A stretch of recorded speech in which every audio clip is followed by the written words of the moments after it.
ਉਸਤਾਦ ਗੁਰਮ ਕਾਸ਼ੀ ਇਧਰ ਵੇਖ ਲੈ ਅੱਛਾ ਵੇ ਇਧਰ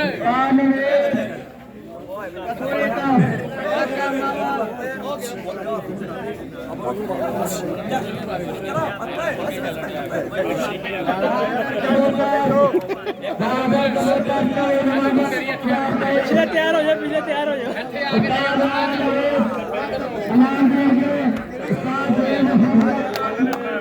ਧਿਆਨ ਕਰ ਮੇਰੇ ਆਜੋ ਇਹ ਵੀ ਮਗਰ ਆ ਗਏ ਨੇ ਤੁਸੀਂ ਪਹਿਲੇ ਦੇ ਰਾਜੀ ਇੱਥੇ ਆ ਇੱਕ ਦੋ ਵਾਰ ਸਿਰਾ ਮੈਂ ਕਿਵੇਂ ਖਿੱਚਾਂ ਲਾਲ